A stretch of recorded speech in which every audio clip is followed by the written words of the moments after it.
All right. Uncorrupted Edale is a baby. She's the most easily corruptible person. Oh no, my father didn't believe in me. I guess I'll just become evil and kill everybody and become possessed by a demon. Can I tell you something? Uncorrupted Edale, I think, while compelling, is just awful. So she's going in the D tier. These are subject to change. But Uncorrupted Edale goes in the low tier because everything about her is woe is me. No one validates my feelings. By extension, I will now absorb artifacts that I'm so desperate for external validation that I need to absorb a demon to show them how powerful I am. Congratulations, you idiot. You get the D tier. Enjoy it.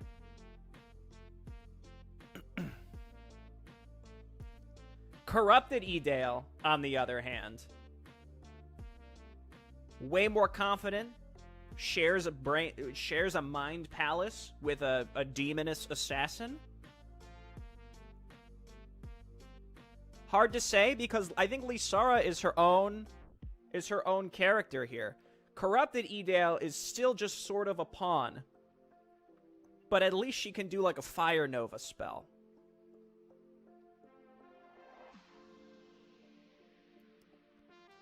I would say Corrupted Edale will tentatively put in the B tier because she has great abilities and she no longer is a flippin' baby. But that's probably because she's getting locked away in the back of her brain.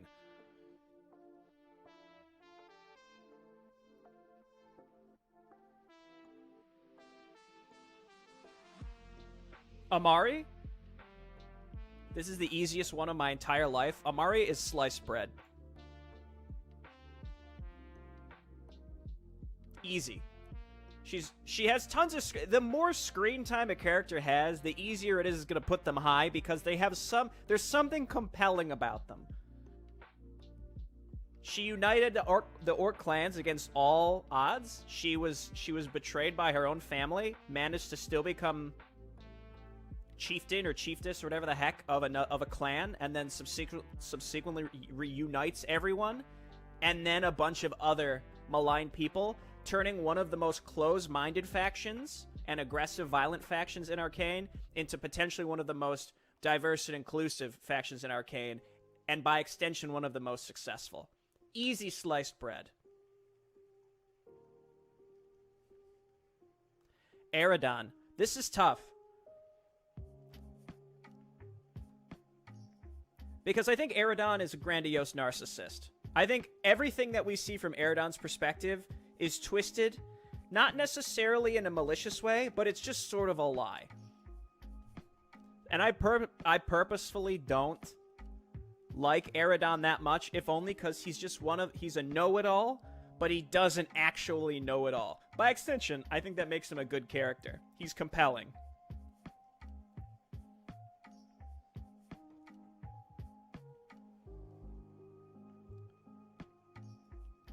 I think Aerodon gets B tier. He's an important character. I think he tries his best, but everything about him is deeply flawed. Aveen? Who is this? She has like hawks or something. Who cares? Beerum? He's like the spokesman for Gardon. Aerodon is Gary Sue. I mean, he is an amalgamation of a bunch of dead gods. So, I mean, I think Aerodon has the power he thinks he has, but he wields it incredibly inappropriately. Beerum is like the herald for Gardon, right? He's like a diplomat. I'm going to give this guy a C simply because he doesn't do anything memorable except go around and talk to people. And, like, he, like, fills in gaps that Shardundra thinks the player needs to hear by having Beerum tell it to people in the Iron Fist faction.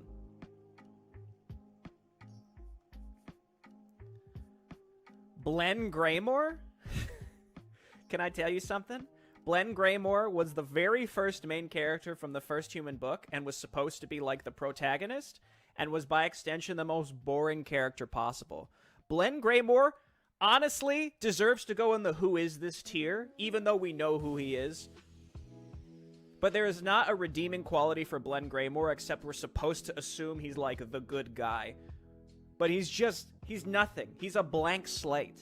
So Blen Greymore goes in the E tier. I want to see someone come here and tell me that Blen Greymore deserves B or A tier.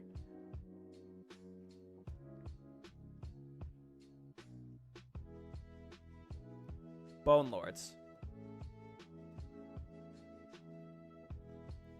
The Bone Lords and Krom are Arcanians, which is like one of the original. It was like the original race that the gods made, and then the gods all killed each other and spawned the 4 demigods, right?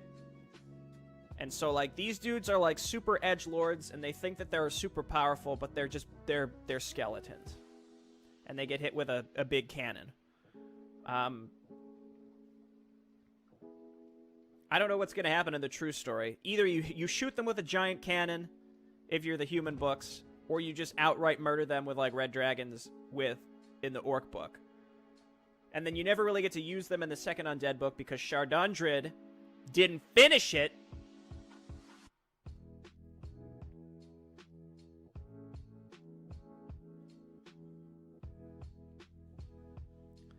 I think the Bone Lords, we just don't know enough about. I think this is a character that Chardondrid has, like, in his head, is like, the Bone Lords, man, you gotta know about the Bone Lords. It's the Bone Lords. But then the rest of us are like, hey, the only time we, the player, have seen the Bone Lords is when we kill them. And then you never, like, flesh them out in the second Undead book. So, like, who cares about the Bone Lords? Can I tell you something? And maybe it's because I haven't read all the short stories or something. The Bone Lords go in the who is this category. Because the Bone Lords have existed simply for us to murder. I think, again, it's expected that we're supposed to think they're important. At the very... they can go in the E tier at least.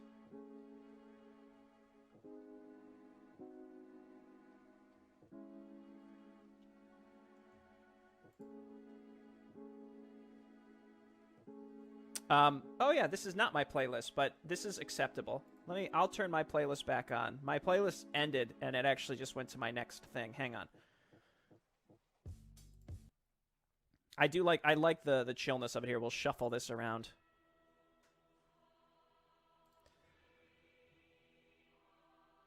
Brian. Now, this is someone I can get behind. Brian is at least A tier, maybe even sliced bread. And can I tell you why? It's because Brian is just a guy, and his name is Brian, and he was possessed by, like, a demigod. These 4 of the I call them demigods, but they're actually, like, the amalgamation of, like, a bunch of dead gods that were so mad that they, like, recoalesced into a being. And one of those was, like, Bahrazel or whatever the heck, Lord of Shadows, who then possessed Brian. But instead of going by Bahrazel, Lord of Shadows, he just decided to stick with Brian. And that alone gets him to at least A tier. But even further, Brian is like a mastermind, sort of, where he's like pulling the strings with Amari and Gardon and making his own little factions. He's also chill with the orcs. So by extension, I think Brian goes in sliced bread. I think Brian is an easy sliced bread.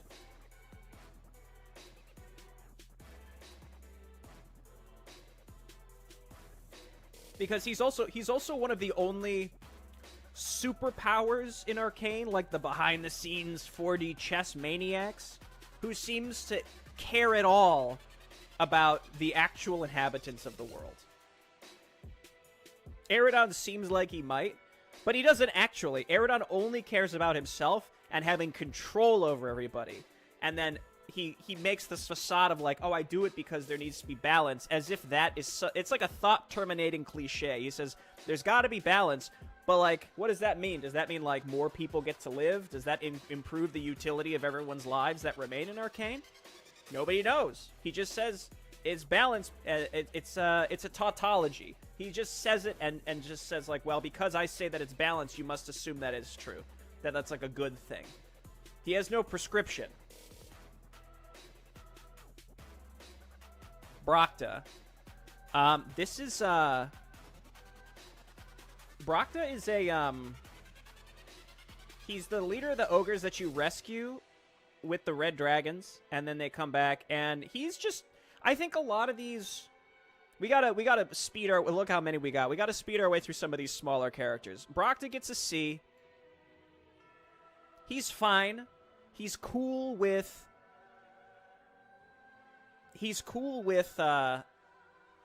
Amari's goals. It really, any of these named characters that end up joining the tribal dominion, I think are all acceptable in the sense that they just join up because they know it's the right thing to do. But they don't, none of them are like cool enough to get a higher tier. We'll see though. Cora Redfist, one of the Redfist daughters.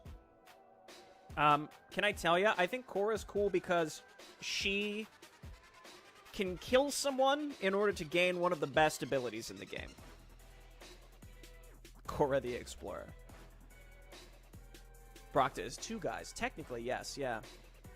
How does that work with the ogres having 2 heads? Like, how does that work in practice? Is it like those twins that are born where, like, they're fused together? Is it like that? How does that work? Anyway, Cora Redfist, I think, is similar to her sister, except she's not as much of a flippin' baby. All right, Cora is cool and a powerful character and isn't like, oh, woe is me. Nobody believes in me, therefore I'm going to fall to evil. Instead, Cora's like, I'm just going to absorb dark magic because it's flippin' awesome. So at the very least, she has to go above Edale. I think Cora gets a B.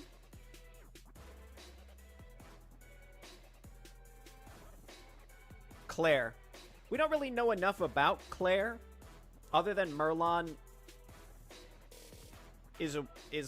gets like super into her, right? And tries to give her a diamond, but she's into it. She likes the diamond, and then she saves his life if he gives her the diamond. If he doesn't give her the diamond, then I guess all we really know about Claire is she's a materialistic piece of shit, where she can't even save Merlon if he doesn't give her a diamond to show his love. Look at that. Cora is better than Edale. This is corrupted Edale. This uncorrupted Edale gets a D. And this isn't about power levels. This is about Jay Barrino liking these characters or not. Claire, I think we just throw in the C tier. We don't know enough about her. She's fine. Commander Derek? Is this the guy that's hunting the orcs, or is this the lieutenant that's kind of like, maybe we shouldn't? This is the guy that's actually like trying to kill the orcs, right? I mean, he's whatever, right? We don't really know much about him. I think he goes in the C or the D tier. He's just doing what he's told. He was assigned to hunt down the orcs, and he does it. Dude, the Destroyer? Can I tell you something? For those of you, I've already recorded the entirety of the 3rd act of the true story. Destroyer is the next big character in Arkain. Probably not, but I like made my own headcanon what's going on with the Destroyer. Look. Destroyer, straight A tier.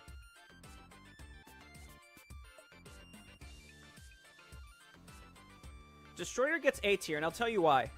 He's a weirdly compelling character because, 1, he doesn't have a real name that we know of. And number 2, the reason that I think he's a cool character is because, and you'll see this in the true story, but the Destroyer is all basically an act. He puts on this front to seem super powerful, and he purposefully, it's the whole warrior thing is just a big front. But then he admits that it's basically because he has a fear of being forgotten. He wants to go down in the annals of history instead of being completely forgotten. And by extension, he needs to... It's all bravado. I think that alone is a compelling story that has the potential for a really cool payoff. I talk about this a lot in the very last mission, the very last video that you'll see in a couple weeks.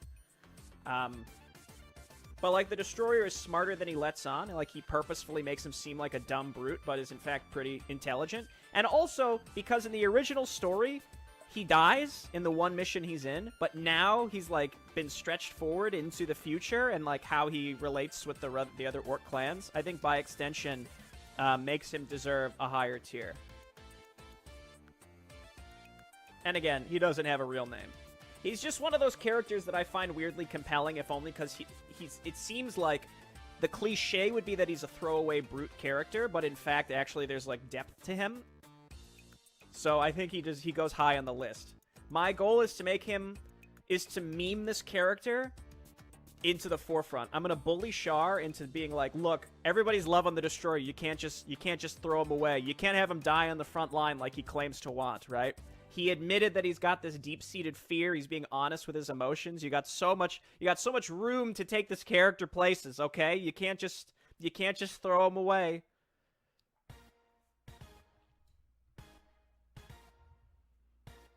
Dagran? Who is this? I thought Dagran was one of the chieftains from, like, the original first Orc book that has since been replaced by a different character. I don't know who this is. Dorbrick is the bull guy. He's fine, but I'll be honest, these Imperial generals have even less screen time than, like, the side characters from the Dominion, so that's D tier. Easy. King Dorton.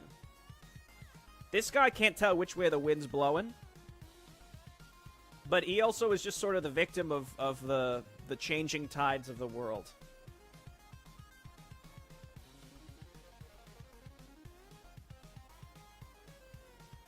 I think King Dorton, I mean, he's not really a super compelling character, maybe in, like, the short stories or something. So I think he's a C. That's fine. He might be the Goldax Chieftain. I think that's what I thought he was originally. Now the Goldax Chieftain is secret. We don't know who the Goldax Chieftain actually is.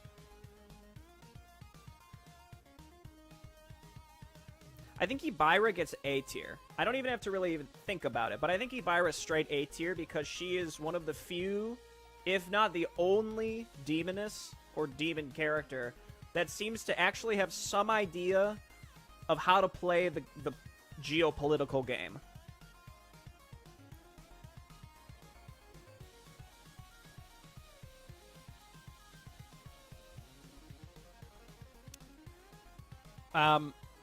Edoras? Who cares? I know who it is, but I might as well put him in the who is this category. You can go in the D category. Again, I think a lot of these characters are like, you know, Shar has like an extensive character page and some of them in the short stories, but if just my personal experience in the campaigns, a lot of these characters basically have no lines and do nothing. But I'm supposed to think they're super cool. I don't really have a reason to. You get in the D category. Flammidus, you're like Brochta, you get put here. Flesh Terror? I mean, he's got nothing he's like a mindless monstrosity, isn't he? D tier. Galireth the Great? You're gonna see another video with Galireth in it next time. He's like a mad scientist. I do like him quite a bit. I think Galireth gets at least C tier, if not B tier. I think Galireth goes B tier, because I think he actually has more characterization and interesting things going on with him, even though he's had less time than some of these Tribal Dominion lieutenants.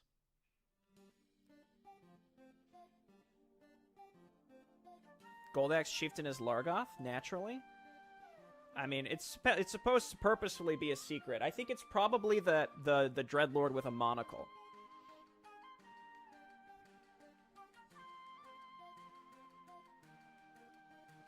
Gardon.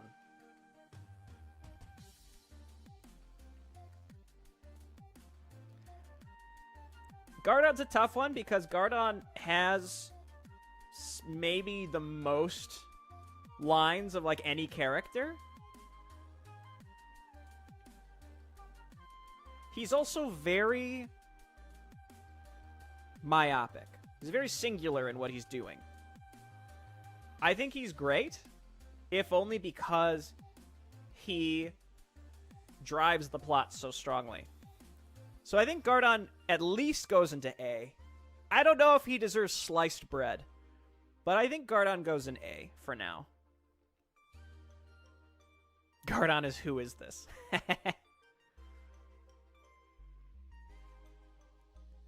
I think Gardon's cool, especially at the beginning of the campaign when it's unclear what he's trying to do.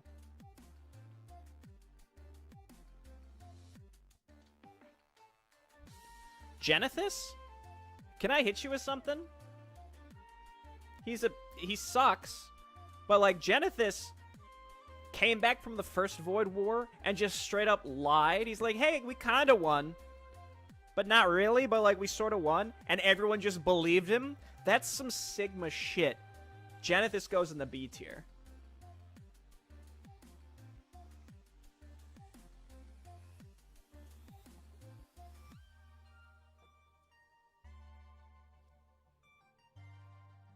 Gorthog?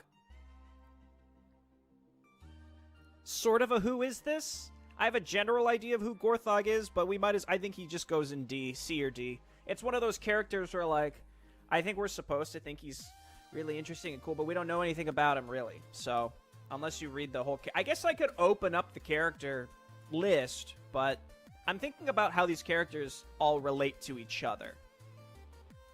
Grand Gorewolf goes in C. Wolf?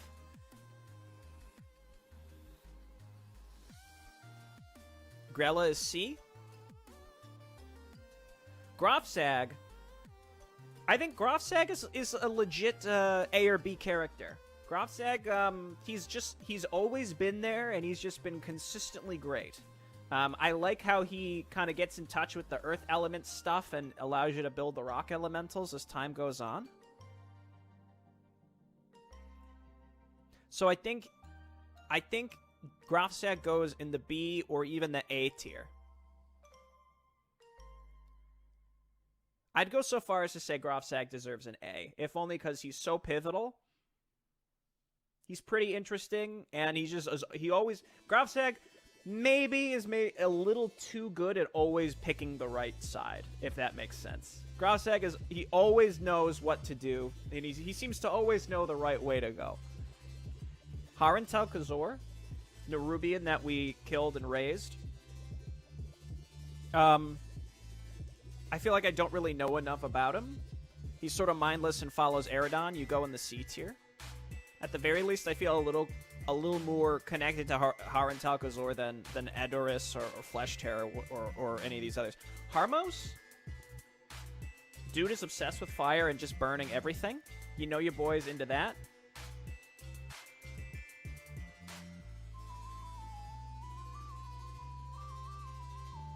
I think Harmos goes at least B, maybe A. The thing about Harmos is a lot of the times he's just sort of there. He's never personally done anything, really. Though, if you look at the second Orc book, when Rath storms the castle and you choose the Rath side and you kill Blen, Harmos is the one that goes insane and kills everything.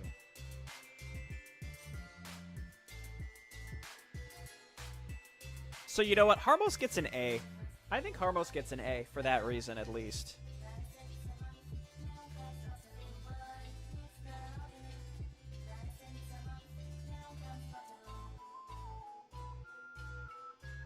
Horgar? White Claw? White Beard? Horgar White something?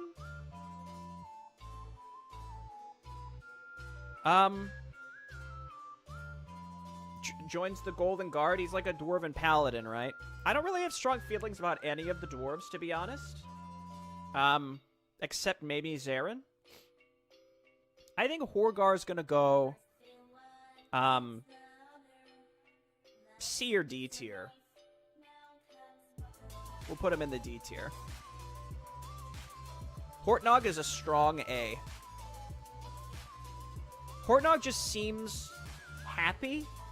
I mean, it's hard to tell through text, but anytime Hortnog is on screen, he just seems sort of gleeful to me about everything going on. Like, he doesn't really care. He's just like, hey, we're making money.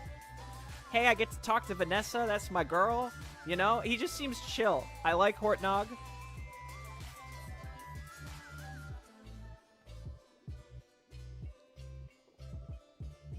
Kazardius. This is a D tier because we don't know anything about him and Edoras together. They're just sort of random lieutenants.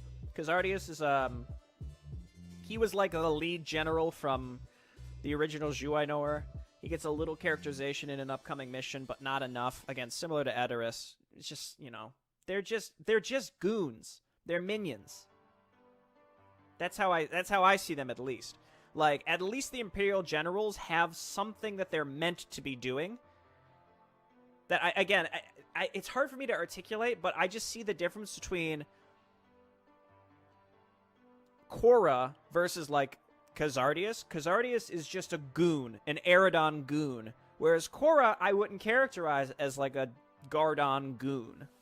A henchman, you know? She's not. She's kind of her own character and has some interesting stuff that she does. Whereas Kazardius and Edoras, all we know about them is they're just henchmen. Similar to the Bone Lords, except the Bone Lords go to E category because I get the impression that the Bone Lords are supposed to be really important, but nothing has shown us that they actually are important. Kira, who are you? I think that's a dark elf. I don't really remember. Kanos? Where have we been putting the other Imperial generals? I think you go on. You get a who are you? Who is this? He's one of the generals, but I don't remember of which one. Cursadar? This is an A or B character.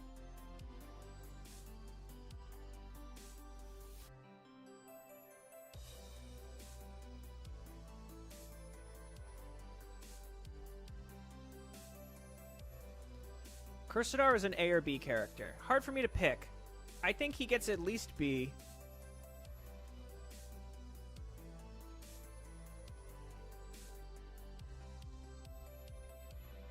I don't know. Cursadar's gotten a little more cool. He's gotten a little more characterization in the true story, specifically in that first mission in Act 3.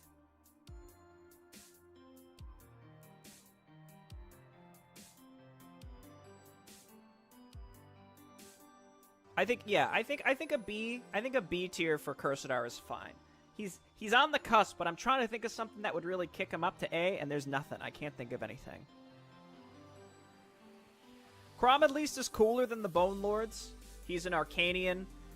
I hate to say this, and if Shar were here, maybe he could correct me, but all of the undead, like, lieutenants, again, they just feel like brain-dead henchmen to me that think they're really cool, but in fact have nothing that sets them apart from anything.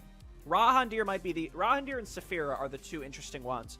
Krom, though, again, another character that's meant to be super interesting. He's like an elite assassin, though. So I think that at least puts him up to probably C tier. I think Krom deserves a C tier, if only because of his importance. But there's just nothing about, other than, like, he's like a skilled assassin. Oh, he's an Arcanian, but, like, there's nothing that develops. That's what it is. That's what it is. I figured it out. These characters have no development. Krom is the master assassin. He then assassinates people. He then assassinates some more people. Nothing changes about it. That's it.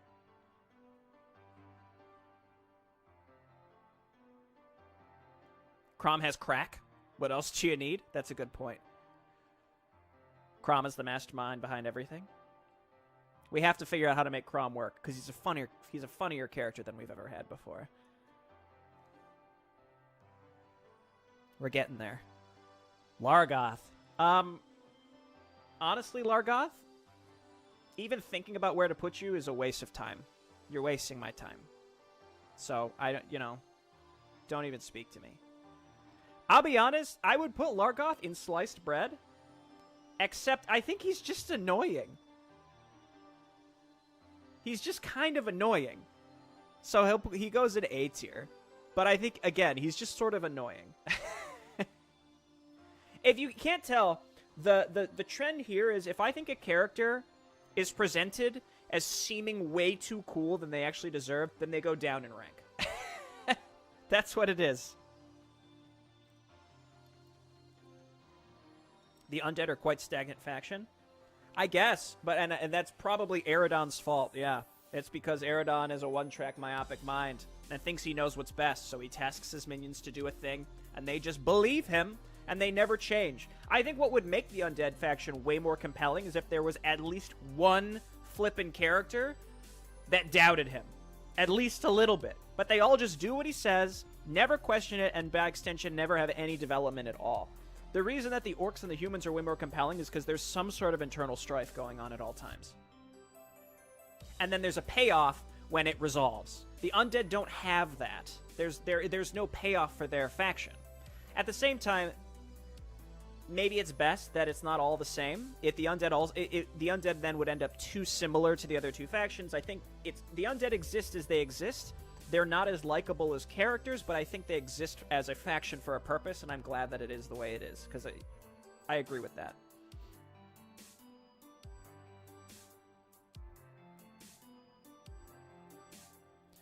Laureen. So I made Solana my Elven Queen, but I think in the true story it's supposed to be Laureen, and Solana gets roasted. So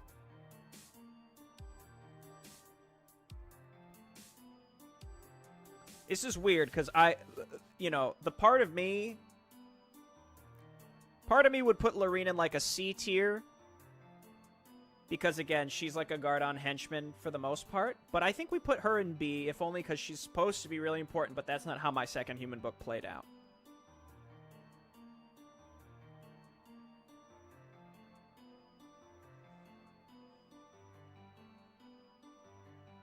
We never had any plans of raising Blen. Blen being an E tier is an example of a character that actually got more characterization than, like, Dorbrick, for example, but I didn't like it, so he goes lower. Whereas characters that, like, don't really have much character building, they get, like, a C or a D, and they're fine.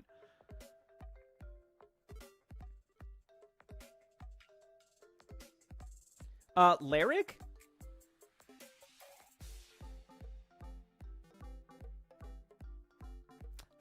I think Lyric gets an A. Not because he's likable, but because he's involved in a lot of important stuff. And I think Lyric is a character that gets a lot of undeserving hate, which I think is what makes him interesting. Similar to the Destroyer, actually. Where it seems like he's supposed to be presented in a specific way, but clearly there's more to this character.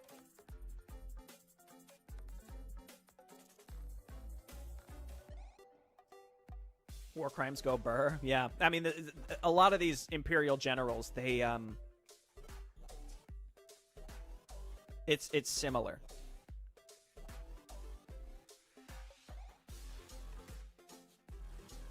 Blen is the perfect first character to get into Arkain. I agree with that, yeah, for the first human book.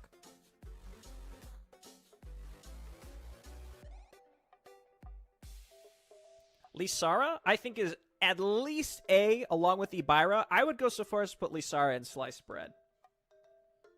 Even above like, her and Largoth are like the, dark one, ooh, spooky.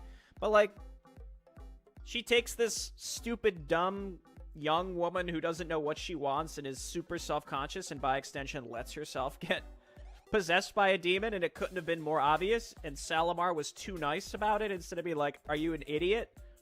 And then Edale's like, I think you think I'm an idiot. That's not right. And poor Salamar was like, no, like, seriously, I trust you, but, like, let's just think about this. And then Edale's like, no, you think I'm young and stupid. So then she gets possessed by a demon. Nice work. But Lisara sort of masterminded that. And then also, she absolutely roasts everybody in pretty much every ending of the second human book. Like, everybody. Like, if you pick Golden Guard and Edale's corrupted, she just sinks their whole flippin' fleet. You'll love to see it.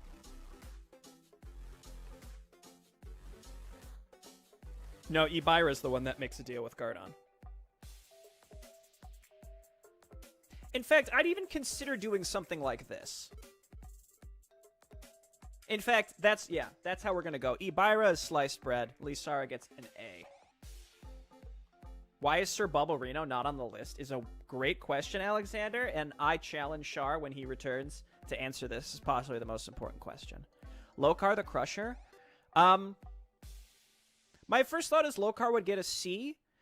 I have some headcanon for Lokar, though, which is why he's going to go higher. Because Lokar, while he's basically, he's a general for the faction, he's fine. But Lokar's cool because he challenges Rath, and he manages to kind of get the remnants of the Darkmind clan and bring them back to the tribal dominion. And by extension, I think that makes him great. That puts him a league above some of the other, middling lieutenant/general tier people. Actually, can I tell you something? I think Dorbrick at least should probably deserve a C.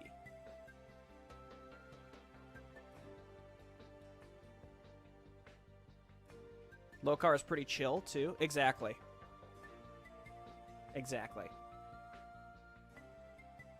Markazar? Who, I know who it is, but you understand the meaning of the who is this tier at this point. We kind of know who they are, but, the story of the game that we've played up to this point, it wouldn't matter if any of these characters were there or not there. So they go in the who is this tier.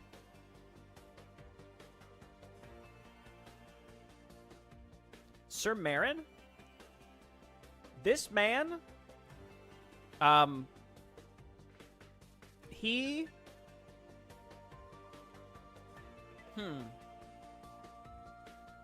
I think Sir Marin gets at least a B. I could consider an A for Sir Marin. That's tough. Merlon, definitely a B.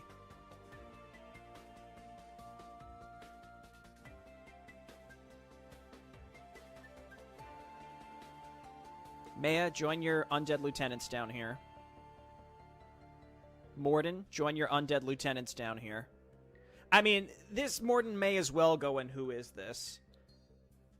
But we'll put him here.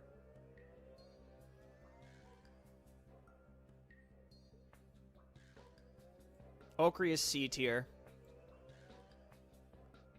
I think Okri's going to be a little more important. You know what? No, she rides a Fellhound, so she gets B. I think that alone pushes her up a little bit. But she is the daughter of the Bloodhand chieftain that was killed by the Destroyer. So there's going to be more to that. There's going to be some sort of confrontation between her and the Destroyer at some point in the future. Though I do think that there's a cool opening for Shar to have a really excellent resolution to that doesn't involve Okri just killing him and then, she just takes over the remnants of the Bloodhand clan and they become part of the tribal dominion. Case closed. You don't remember Morden? So Morden is Zaren's brother. The leader of the Hammerfall clan was Zaren, and his brother was Morden, and you kill Morden in the second mission of the whole true story. And that's what makes Zaren so pissed. One Eye, join your tribal dominion buddies.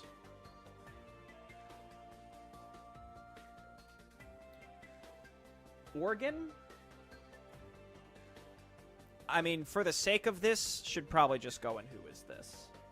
We don't know that. We don't know enough about the Bloodstone Dwarves yet. Is this Ornacian, but only when he's undead?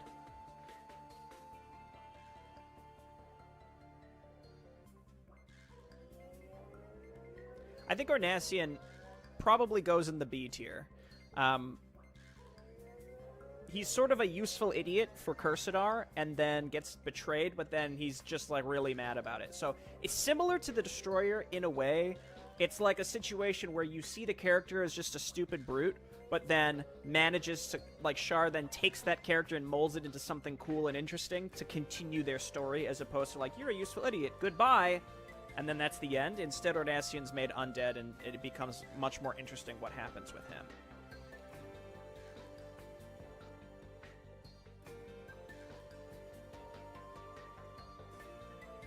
Petchin, I think I'll put one level above the other orc general. The orc generals. If only because he knows how to work the cannon and seems to bring a lot of extremely important enhancements to the Tribal Dominion faction in particular. Like the workers and the towers and stuff.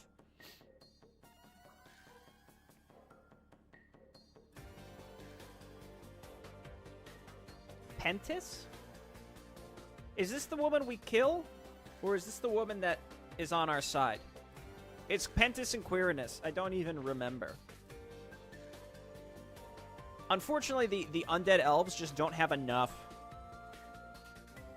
I think Quirinus is the one that you go E tier, and then Pentas goes D tier. Just because Pentas is the one at least that joins you. Quirinus is the one that you poison all of her followers.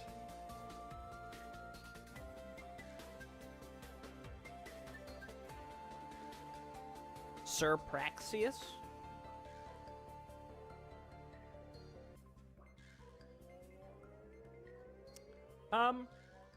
Reorganizes all the Kingdom Paladins under one order after Salamar is killed. Joins the Golden Guard. Goes and helps out the dwarves.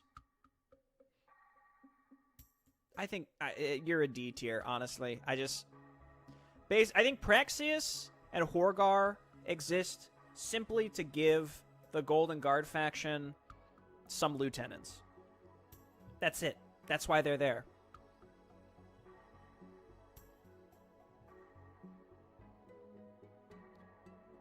Rahan, potentially the only... Well, there are two undead characters I actually like. I think Rahan goes B tier.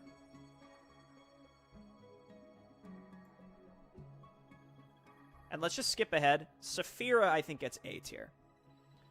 I don't know if maybe these both deserve A tier or not, but Safira has not, as of yet, had one of those moments where she confronts someone and goes, "You don't know anything, you dummy. Ha ha ha." Whereas Rahan does that all the time. Krom does that all the time. Safira just seems like an actual character. And by extension gets an A, just because I think the undead need some upper level representation here, okay?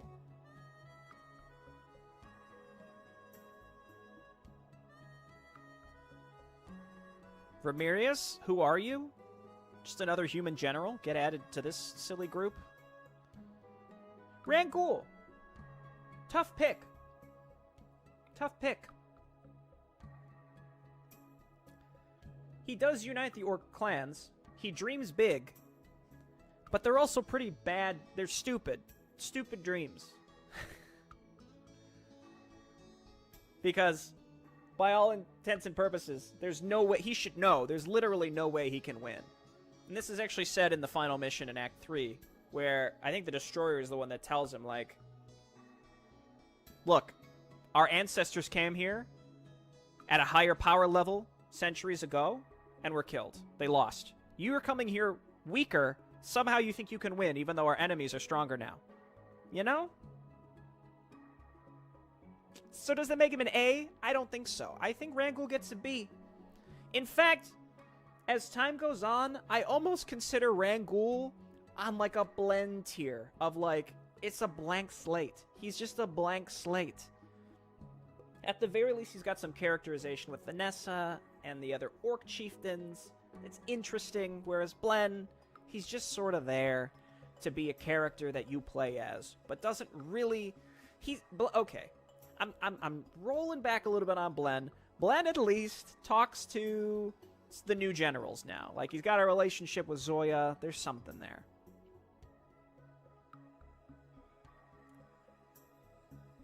Rangool is sass. It runs in the family. Rath?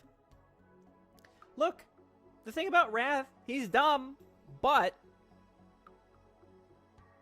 everything he does, like, he's really mad for a reason. He's not just like, I want to kill everybody. He wants to kill everyone because his entire clan was genocided. Like, in pretty horrific ways. So, like, of course, he's upset, you know? Does that justify him being stupid and making brash decisions? No. But you can understand You know?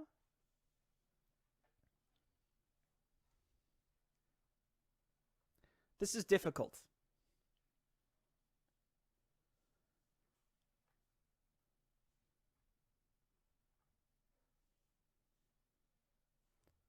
I think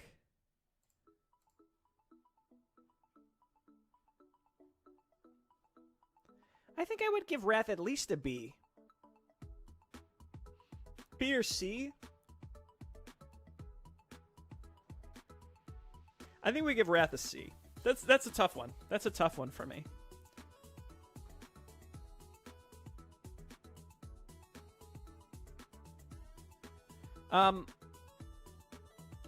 I think Redfist.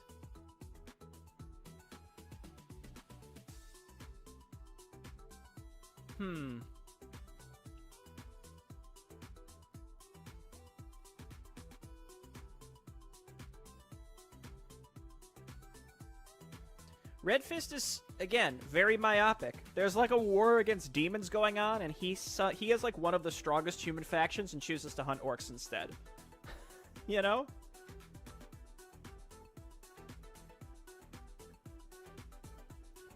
He also is sort of the reason why all of his daughters suck. Except Vanessa, but he didn't raise her. So, Redfist is similar to Rath, though, in the sense that he... Like, you can understand why he's this upset. The difference, though, is Rath's entire clan was completely wiped out in horrific ways. Redfist's daughter was kidnapped. Obviously, it's really difficult, very difficult, to compare this. Like, if you had one close family member pass away, it's terrible. How do you compare that to, like, everybody in your ethnic group was destroyed? You know, like, at, like, a strictly utilitarian level, the more people that die, that's bad, right?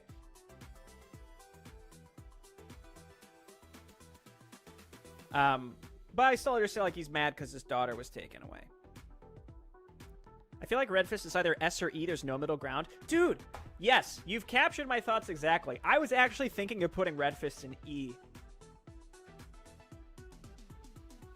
Redfist's story is about a man who got broken by a tragedy, not strong enough to rise above, became even worse than the ones who wronged him. He works as a story device, but not great on his own. See, it's almost difficult for me to say, like, there's not that much of a difference between Redfist and Derek. Like, they just want to kill the orcs. Like, I don't know. What makes Redfist so special that his daughter was captured? Orcs kill a lot of people.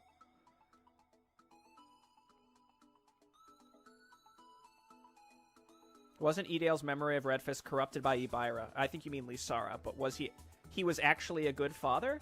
No, I think Char pulled the rug out from you twice on that one. Where you think he's mean, and then they're like, oh, actually, he might be nice, and then it's like, oh, no, actually, he's mean. He's literally called Duke Redfist the Tyrant.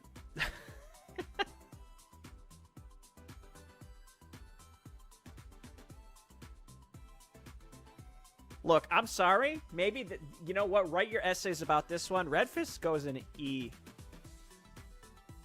I'll at least put him up here.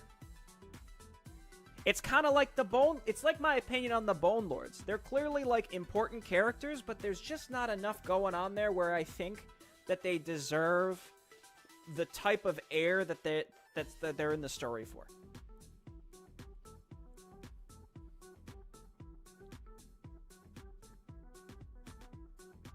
Clearly, number one dad is the worst dad.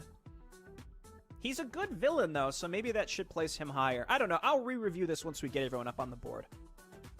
Reynold Van Durst, on the other hand, I think this character...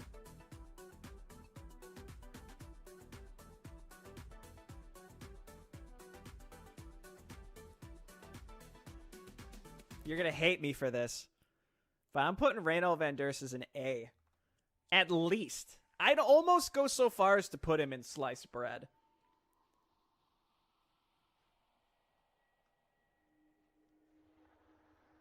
Queen Renova, who are you? I know you're the Elven Queen, but who cares?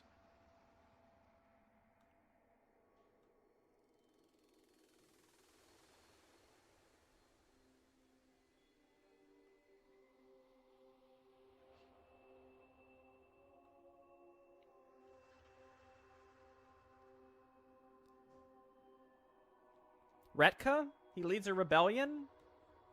Who cares? You go in E. Just like, he and Queerness, kind of the same in a way, right? Solana? This is difficult because Solana has two different outcomes, and I assume in the true story she's actually just going to be killed. Potentially raised, and then she can hang out with her sister. Isn't Safira Solana's sister? Aren't they sisters?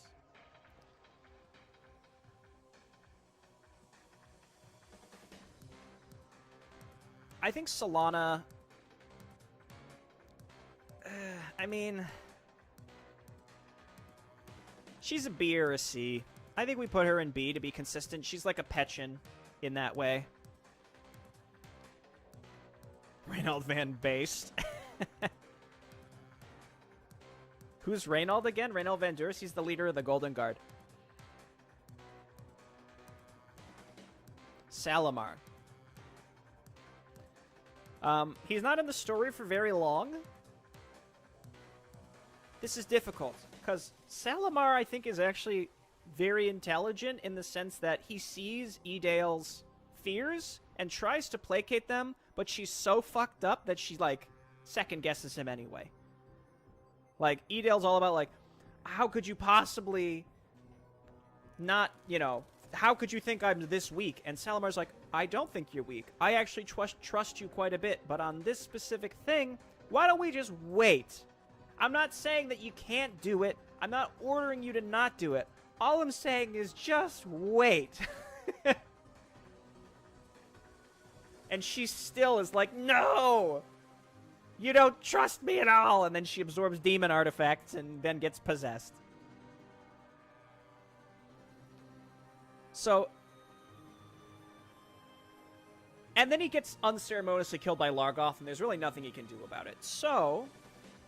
The other thing is, in the original Orc books, which is not canon anymore, but if you don't kill his base at the end of the first Orc book, he actually manages to stop Praxius from absorbing all the paladins from the Order, and it helps a lot. So I think from that perspective, like, Salamar is a character that, like, at least tries to do the right thing, and does so fairly intelligently, and just gets killed almost in an unlucky manner.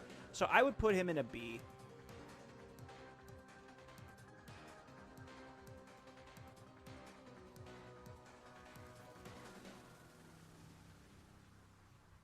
Scarlet Redfist? I mean, I had Cora absorb her.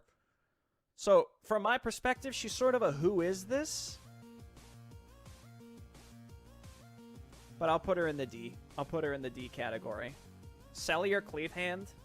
Another character who has a lot of faults due to being self-conscious when it comes to Blen Greymore.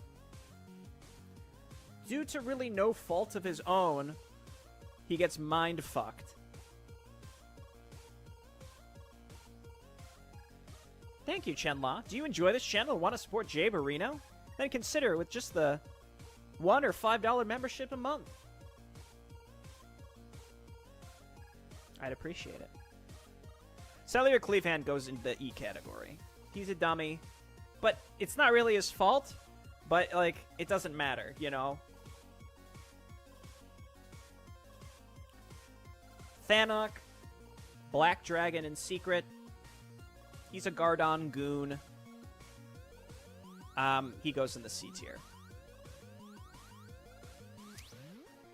Tories. Where did we put, where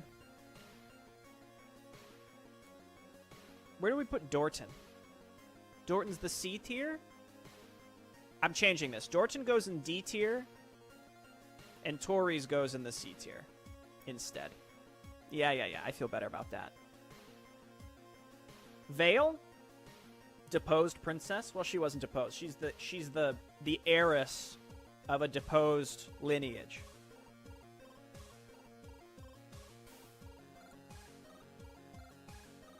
And then she marries Gardon strictly for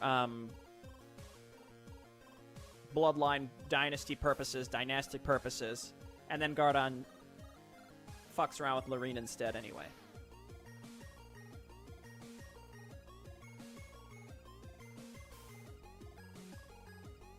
Thanak has no character, even being a dragon. It's almost like, who is this?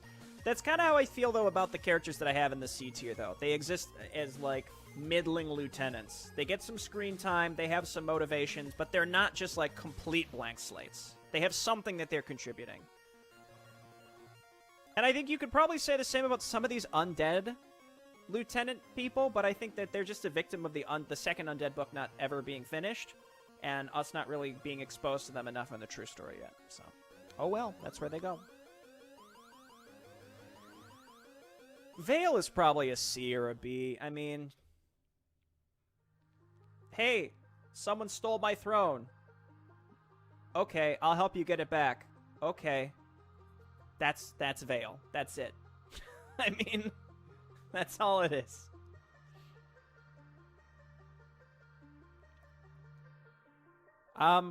Vanessa. Vanessa is at least an A tier of the Redfist daughters. I would even consider putting Vanessa in the sliced bread tier. Hard to say. But she's at least an A, and that's what we'll put her for now. Zermac?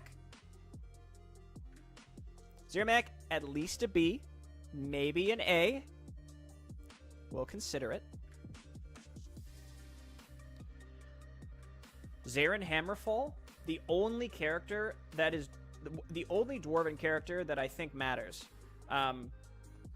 Yes, he joins the Golden Guard, but the thing to consider about Zarin is every time he encounters the enemy, he's usually like, hey, I don't want to have to do this, but like, you don't seem to realize that you're being played, so now I have to kill you. Sorry.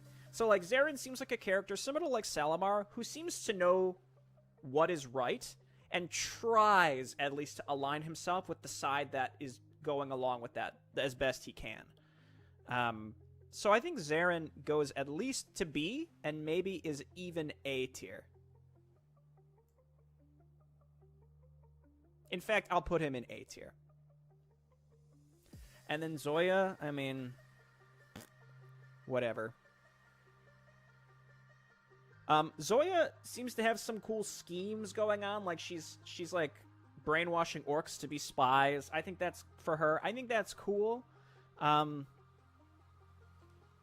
She has a little more characterization than my Who Is This tier Imperial generals, so I think I'll put her up there with where I put, Bull Guy. Where did I put Bull Guy? Up here, right? No, but really, where's Bull Guy?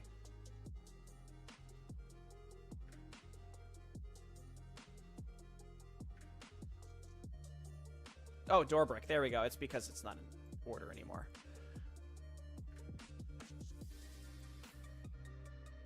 Alright. There it is. Our Arkain tier list. And if I had to, Zoya is cruel as fuck. Yeah, that's true. People are saying, like, Larig is the genocidal one, but, like, she's worse, seemingly. And Blen just sort of the other reason Blen is so low is because, like, rather than having some sort of striking thing about him, like, Zoya is awful, but it's, like, it's very striking about her. Blen is like, yep, that's, you know, you're right, I guess we should just kill them all. Like, he just goes along with whatever's happening. He never really drives anything himself. So he's boring.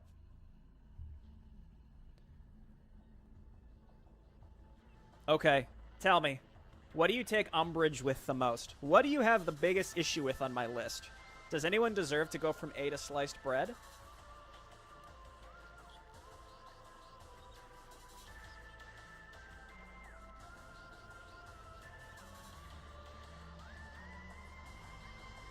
You can't see Sir Bubble-Reno because he's actually in a tier above sliced bread. Screen. And the other thing I would say is, if Sass wasn't in a meme tier, where would I actually put him? I think he's a C or a B character, maybe. The only thing with Sasragarn is, like, he does rescue Vanessa in one of the hardest missions in the flippin' campaign. So this whole idea of, like, oh, he's a coward does not fit. That was really shoehorned into the second Orc book. And I think at the very least,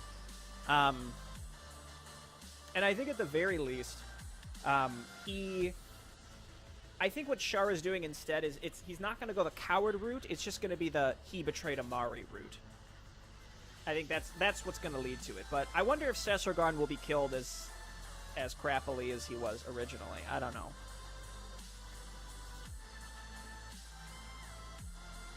Groffsag is an S?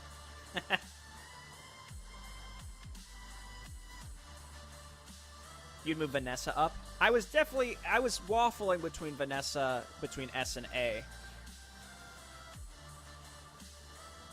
Bubble Reno is J tier.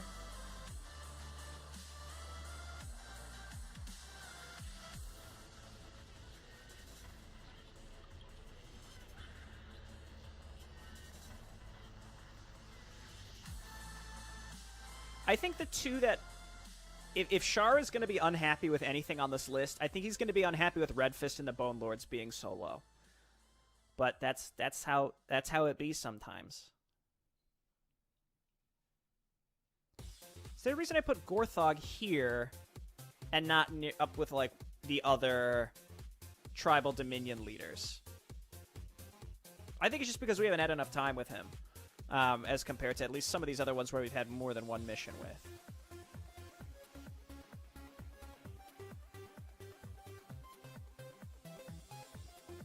Yeah, you know what? Zermac, I think, should go up to at least A. I agree with that completely.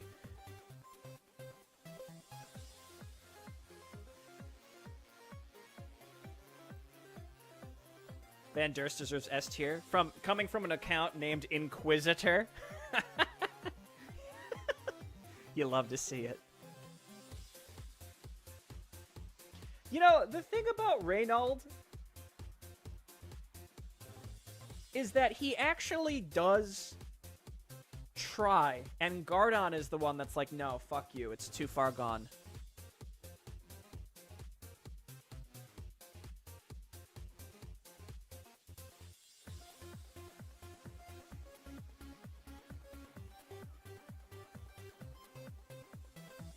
Yeah, I think I'll do it. I think I'll do it.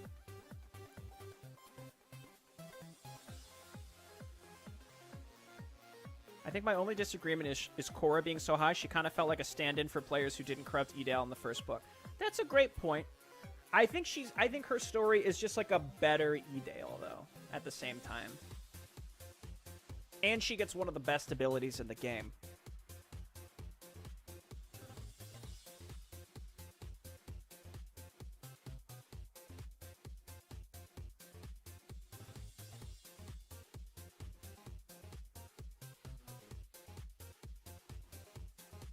So to be clear, the higher a character is doesn't mean that I think they're, like, good, like, morally or ethically. I think this is kind of my tier list of, like, who I find to be the most compelling characters in Arkain.